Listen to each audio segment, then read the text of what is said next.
Hello friend, WB exam solution পক্ষ থেকে আজ আমরা কারেন্ট অ্যাফেয়ার্স ও স্ট্র্যাটেজিকের একটি গুরুত্বপূর্ণ অধ্যায়, বিভিন্ন ব্যক্তিবর্গ, তাদের বিভিন্ন পুরস্কার, তারা কোন ক্ষেত্রের সঙ্গে সম্পর্কিত, যেগুলো আমাদের এসএসসি, জিডি, এমটিএস, সিজিএল, এনটিপিসির পরীক্ষা খুব গুরুত্বপূর্ণ। ঠিক আছে, দেখি আজকের আমাদের প্রথম যে ব্যক্তিবর্গের নাম আমরা জানবো, রতন টাটা। তিনি একজন মহান ব্যক্তি, ভারতীয়। তিনি কি ছিলেন? শিল্পপতি। ঠিক আছে, তিনি শিল্পপতি। আমরা পরীক্ষাতে আসতে পারি তিনি কোন ক্ষেত্রের সঙ্গে সম্পর্কিত। শিল্পপতি ছিলেন তিনি। ঠিক আছে, শিল্পপতি। এবং তিনি যে পুরস্কারগুলো পেয়েছেন খুবই ইম্পর্টেন্ট, যেহেতু রিসেন্ট তিনি মারা গেছেন। ঠিক আছে, গুরুত্বপূর্ণ তার মধ্যে হবে পদ্মভূষণ পুরস্কার। তিনি পদ্মভূষণ পুরস্কার পান। ঠিক আছে, পদ্মভূষণ পুরস্কার কত সালে? 2000 সালে। ঠিক আছে, 2000 সালে। আর কি পুরস্কার পান তিনি? তিনি একটি বিখ্যাত পদ্মবিভূষণ পুরস্কার পান 2008 সালে। পদ্মবিভূষণ পুরস্কার পান 2008 সালে। 2008 সাল। ঠিক আছে, আরেকটা গুরুত্বপূর্ণ যেটা আমাদের পরীক্ষায় খুব আসতে পারে, আসাম বৈভব। আসাম বৈভব, এটা আমাদের মনে রাখতে হবে। আসাম সরকার গৃহীত। ঠিক আছে, আসাম বৈভব, এটা আমাদের পরীক্ষায় আসবেই সামনের পরীক্ষাগুলোতে। আসাম বৈভব পুরস্কার পান 2000 কত সালে? 21 সালে। তাহলে আমাদের মনে রাখতে হবে যে রতন টাটা তিনি শিল্পপতি ছিলেন, একজন মহান ব্যক্তি। তিনি ভারতরত্ন পাননি, এটা আমাদের মনে রাখতে হবে। তিনি কিন্তু এখনো পর্যন্ত ভারতরত্ন পাননি। ঠিক আছে, তিনি পদ্মভূষণ 2000 সালে, পদ্মবিভূষণ 2008 সালে এবং আসাম বৈভব, এটা আমাদের স্টার মনে রাখতে হবে। এটা আমাদের পরীক্ষাতে আসবে। আসাম বৈভব পুরস্কার, আসামের নাগরিক সম্মান যেটা, সেটা কত সালে পান? তিনি 2021 সালে পান। এটা কিন্তু পরীক্ষাতে আসতে পারে। এবং মহারাষ্ট্র ভূষণ পেয়েছিলেন 2006 সালে। ঠিক আছে, তাহলে মনে থাকবে। পরবর্তী যেটা প্রশ্ন রয়েছে, দুজন, সারদা সিনহা। সারদা সিনহা তিনি কোন ব্যক্তি, কোন ক্ষেত্রের সঙ্গে সম্পর্কিত? তিনি হচ্ছেন আমাদের সঙ্গীত শিল্পী, মানে সিঙ্গার। তিনি হচ্ছেন সঙ্গীত শিল্পী। সারদা সিনহা সঙ্গীত শিল্পী, খুব ইম্পর্টেন্ট আমাদের কোশ্চেন। সারদা সিনহা সঙ্গীত শিল্পী, সিঙ্গার। তাকে আমরা কি বলা হয়? Nightingale of Bihar. Nightingale of Bihar. ঠিক আছে, নাইটিঙ্গেল অফ বিহার মানে বিহারের আমরা যেটা বলি কোকিলা বলে থাকি। ঠিক আছে, বিহার কোকিলা বলে আমরা বলে থাকি, বিহার কোকিলা। ঠিক আছে, তাই খুব ইম্পর্টেন্ট একটা কোশ্চেন, নাইটিঙ্গেল অফ বিহার। ঠিক আছে, সারদা সিনহা তিনি বিহারের বাসিন্দা। ঠিক আছে, তিনি সঙ্গীত শিল্পী, তাকে বিহারের কোকিলা বলে আমরা জেনে থাকি। আমাদের কোশ্চেন আসতে পারে এই ধরনের কোশ্চেন। তারপর তৃতীয় যে ব্যক্তিটা রয়েছে, কনকা রাজু। কনকা রাজু কোন ক্ষেত্রের সঙ্গে সম্পর্কিত? কনকা রাজু তিনি লোকনৃত্য শিল্পী। খুব ইম্পর্টেন্ট কোশ্চেন, লোকনৃত্য শিল্পী।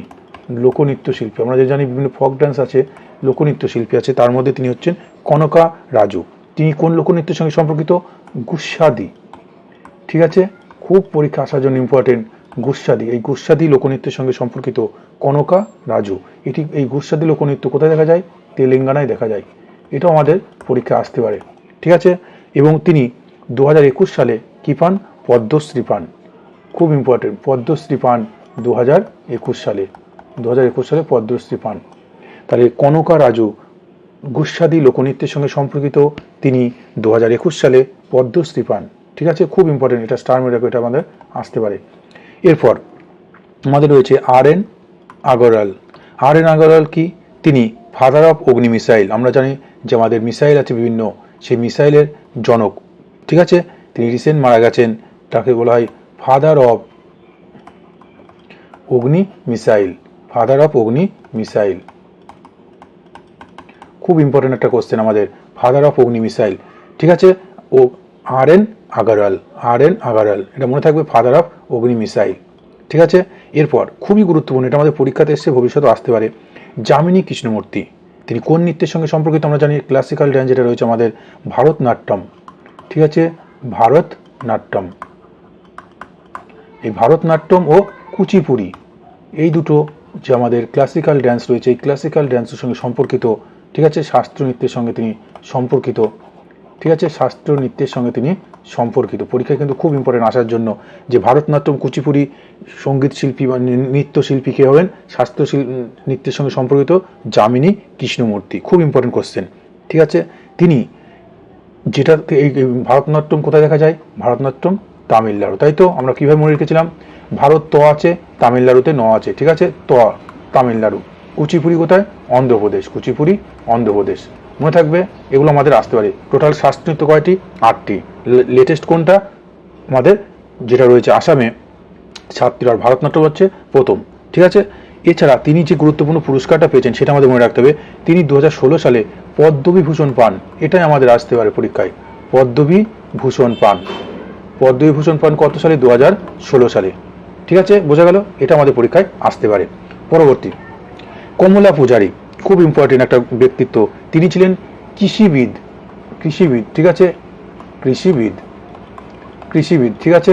আমরা জানি কৃষিবিদের সঙ্গে যে স্বামীনাথন, এম এস স্বামীনাথন, তিনি কি সবুজ বিপ্লবের জনক। তিনি 2024 সালে কি পেলেন? ভারতরত্ন অ্যাওয়ার্ড পেলেন। তাহলে এক্ষেত্রে এই নামটা আমাদের আসতে পারে, কমলা পূজারী। তিনি কি? কৃষিবিদ। তিনি 2022 সালে কি পান? 2022 সালে তিনি পদ্মশ্রী পান। এটা কিন্তু ইম্পর্টেন্ট। 1 বছর আগে যেগুলো আমাদের ইম্পর্টেন্ট, যারা পুরস্কার পেয়েছে রিসেন্ট, যদি তারা মারা যান, কোনো সংবাদ শিরোনামে আসে, সেগুলো আমাদের মনে রাখতে হবে। তাহলে কমলা পূজারী, তিনি কৃষিবিদ, 2022 সালে তিনি পদ্মশ্রী পান, ঠিক আছে। অনেক কিন্তু ব্যক্তিত্ব থাকতে হবে, যেগুলো খুব গুরুত্বপূর্ণ সেগুলো আমাদের মনে রাখতে হবে, বারবার রিভাইজ দিতে হবে, ঠিক আছে। পরবর্তী, সালাম বিন রাজ্জাক। সালাম বিন রাজ্জাক কি? তিনি একজন সাহিত্যিক, উর্দু সাহিত্যিক, ঠিক আছে, উর্দু সাহিত্যিক, তিনি উর্দু সাহিত্যিক, ঠিক আছে, লিটারেচার। তিনি কি? উর্দু সাহিত্যিক। তিনি কি পেয়েছেন? সবচেয়ে গুরুত্বপূর্ণ একটা প্রশ্ন, সাহিত্য একাডেমি অ্যাওয়ার্ড, যে ভারত সরকার সাহিত্যের সর্বোচ্চ যে সম্মান, সাহিত্য একাডেমি অ্যাওয়ার্ড, তিনি পান কত সালে? 2004 সালে, ঠিক আছে। তাহলে এই নামটা আমাদের মনে রাখতে হবে যে সালাম বিন রাজ্জাক, তিনি উর্দু সাহিত্যিক, তিনি সাহিত্য একাডেমি পুরস্কার পান কত সালে? সাহিত্য একাডেমি পান 2004 সালে। এছাড়া সাহিত্য একাডেমি থেকে যদি পুরস্কার যদি আমাদের আসে 2023 সালে কে পেয়েছেন সাহিত্য একাডেমি অ্যাওয়ার্ড, এটা আমাদের পরীক্ষা আসতে পারে, এগুলো আমাদের মনে রাখতে হবে, ঠিক আছে। পরবর্তী, প্রভাত্রে। প্রভাত্রে কোন ক্ষেত্রের সঙ্গে সম্পর্কিত? এটা আমরা পড়েছিলাম যে তিনি প্রভাত্রে সঙ্গীত ঘরানা, কোন সঙ্গীত ঘরানা? কিরানা, কিরানা সঙ্গীত ঘরানা। প্রভাত্রে কিরানা সঙ্গীত ঘরানার সঙ্গে সম্পর্কিত। তাহলে এখানে তো আমাদের কিন্তু কোশ্চেন আসছে এসএসসিতে, এনটিপিসিতে, কিরানা সঙ্গীত ঘরানার সঙ্গে যুক্ত প্রভাত্রে, ঠিক আছে। তিনি কোন, এছাড়া তিনি একটা, তিনি যেটা আমাদের নৃত্য আছে, ঠিক আছে, কত্থক, কত্থক যে ড্যান্স রয়েছে, কত্থক ক্লাসিক্যাল ড্যান্স, এই কত্থক কোথায় দেখা যায়? উত্তরপ্রদেশ। এই কত্থক উত্তরপ্রদেশ বা দিল্লি আমরা বলতে পারি, উত্তর ভারতে, ঠিক আছে, উত্তর ভারত বলতে পারি। এই কত্থক নৃত্যের সঙ্গে, শাস্ত্রীয় নৃত্যের সঙ্গে, কত্থক নৃত্যের সঙ্গে তিনি সম্পর্কিত, প্রভাত্রে, ঠিক আছে। তিনি কত্থক উত্তরপ্রদেশ বা উত্তর ভারতে দেখা যায়। তিনি এই কত্থক নৃত্যের সঙ্গে সম্পর্কিত প্রভাত্রে, তিনি কিরানা সঙ্গীত ঘরানার সঙ্গেও সম্পর্কিত, এবং তিনি 2022 সালে পদ্মবিভূষণ পুরস্কার পান। এটা আমাদের পরীক্ষা যদি না আসবে যে প্রভাত্রে কত সালে পদ্মবিভূষণ পুরস্কার পান, ভারতের দ্বিতীয় সর্বোচ্চ বেসামরিক বা নাগরিক সম্মান কি হবে? পদ্মবিভূষণ, 2022 সাল। খুব ইম্পর্টেন্ট কোশ্চেন, ঠিক আছে, এগুলো আমাদের মনে রাখতে। পরবর্তী, লতা মঙ্গেশকর। লতা মঙ্গেশকর কি? আমরা জানি আমাদের ভারতের নাইটিঙ্গেল নামে তিনি পরিচিত, ঠিক আছে, ঠিক আছে। তিনি একজন সঙ্গীত শিল্পী, সিঙ্গার ছিলেন, মহান একজন ব্যক্তি তিনি, ঠিক আছে। এটা মনে রাখতে হবে যে ভারতের নাইটিঙ্গেল নামে তাকে পরিচিত, স্বরকোকিলা বলা হয়ে থাকে, ঠিক আছে, স্বরকোকিলা বলা হয়ে থাকে। এবং তার থেকে গুরুত্বপূর্ণ যে প্রশ্নটা আমাদের আসবে, তিনি ভারতরত্ন পান কত সালে? ভারতরত্ন পান, ভারতরত্ন পান কত সালে? 2001 সালে। এটা আমাদের পরীক্ষায় আসবে, ঠিক আছে, এটা আমাদের পরীক্ষাতে আসবে। আগের বার আমাদের যেমন পরীক্ষাতে এসেছিল প্রথম সঙ্গীত শিল্পী হিসেবে কে ভারতরত্ন পেয়েছিলেন, ঠিক আছে, আমরা জানি, ঠিক আছে। এবার আমাদের যেটা আসবে, লতা মঙ্গেশকর কত সালে ভারতরত্ন পুরস্কার পান? 2001 সালে। খুব ইম্পর্টেন্ট কোশ্চেন। এছাড়া ভারতরত্ন ছাড়াও তিনি যে পুরস্কার পেয়েছেন পদ্মবিভূষণ, পদ্মবিভূষণ, হয়তো ভারতরত্ন সবাই জানে, সেক্ষেত্রে ভারতরত্ন না দিয়ে আমাদের পদ্মবিভূষণ দিতে পারে 1999, ঠিক আছে।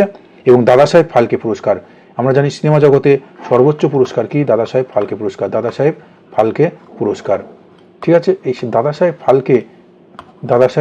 ফালকে পুরস্কার, ঠিক আছে। এই দাদাসাহেব ফালকে পুরস্কার তিনি কত সালে পান? 1990 সালে পান, ঠিক আছে।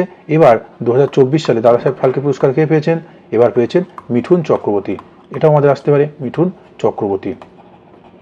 প্রথম দাদাসাহেব ফালকে পুরস্কার কে পেয়েছিলেন? দেবিকা রানী, ঠিক আছে। এগুলো আমাদের মনে রাখতে হবে। তাহলে লতা মঙ্গেশকর ভারতরত্ন পান 2001 সালে এবং পদ্মবিভূষণ পুরস্কার পান 1999 সালে। খুব ইম্পর্টেন্ট প্রশ্ন, 1999 সালে তিনি পদ্মবিভূষণ পুরস্কার পান, পদ্মবিভূষণ। এবং দাদাসাহেব ফালকে পুরস্কার পান 1990 সালে। 2024 সালে দাদাসাহেব ফালকে পুরস্কার কে পেয়েছেন? মিঠুন চক্রবর্তী, ঠিক আছে। পরবর্তী, এবার যেটা আশা ভোসলে, আমরা জানি তিনি কে ছিলেন? সিঙ্গার ছিলেন, সঙ্গীত শিল্পী ছিলেন, ঠিক আছে। তিনি সিঙ্গার ছিলেন, সঙ্গীত শিল্পী ছিলেন এবং তিনি কোন ক্ষেত্রের সঙ্গে যুক্ত? তিনি একটা পুরস্কার পেয়েছেন, এটা আমাদের মনে রাখতে হবে, লতা দীননাথ মঙ্গেশকর পুরস্কার। লতা দীননাথ মঙ্গেশকর পুরস্কার। লতা দীননাথ মঙ্গেশকর পুরস্কার পান 2000 কত সালে? 2023 সালে। এই জন্য ইম্পর্টেন্ট, যেহেতু রিসেন্ট পেয়েছে, আমাদের 25 সালের পরীক্ষাগুলোতে ইম্পর্টেন্ট। যে আশা ভোসলে সঙ্গীত শিল্পী, তিনি লতা দীননাথ মঙ্গেশকর পুরস্কার পান কত সালে? 2023 সালে। ঠিক আছে, মনে থাকবে 2023 সালে। এরপর রশিদ খান। রশিদ খান কোন সম্পর্কিত? সঙ্গীত শিল্পী, সবাই আমরা জানি। তাহলে এখান থেকে আমাদের যে কোশ্চেনটা আসতে পারে যে তিনি একটা পুরস্কার পান, খুব ইম্পর্টেন্ট, লতা দীননাথ মঙ্গেশকর অ্যাওয়ার্ড। লতা দীননাথ মঙ্গেশকর পুরস্কার। ঠিক আছে, কত সালে পান? 2023 সালে। এই জন্য আমাদের মনে রাখতে, রিসেন্ট যেহেতু তিনি পেয়েছেন, তাহলে আমাদের পরীক্ষা আসতে পারে আশা ভোসলে লতা দীননাথ মঙ্গেশকর অ্যাওয়ার্ড কবে পান? 2023 সালে। ঠিক আছে, পরবর্তী যে নামটা খুব ইম্পর্টেন্ট, রশিদ খান। রশিদ খান কি? ইনিও সঙ্গীত শিল্পী, সিঙ্গার। ঠিক আছে, তাহলে এখান থেকে আমাদের মনে রাখতে হবে রশিদ খান একটা গুরুত্বপূর্ণ পুরস্কার পান, পদ্মভূষণ পান, পদ্মভূষণ। ঠিক আছে, এই পদ্মভূষণ অ্যাওয়ার্ড পান কত সালে? 2022 সালে। তিনি সঙ্গীত শিল্পী, সিঙ্গার ছিলেন। এবার রাজীব তারানাথ। রাজীব তারানাথ কোন ক্ষেত্রের সাথে যুক্ত? তিনি সরোদ বাদক। ঠিক আছে, তিনি সরোদ বাদক, খুব ইম্পর্টেন্ট একটা কোশ্চেন। তিনি সরোদ বাদক। আমরা জানি বিভিন্ন যে মিউজিক্যাল ইনস্ট্রুমেন্ট আছেন তার মধ্যে সরোদ, সেতার। ঠিক আছে, আমরা জানি পণ্ডিত রবিশঙ্করজি। ঠিক আছে, তারপর আমাদের রিসেন্ট মারা গেলেন, আমাদের খুব ইম্পর্টেন্ট কোশ্চেনটা, জাকির হোসেন, তিনি তবলা বাদক।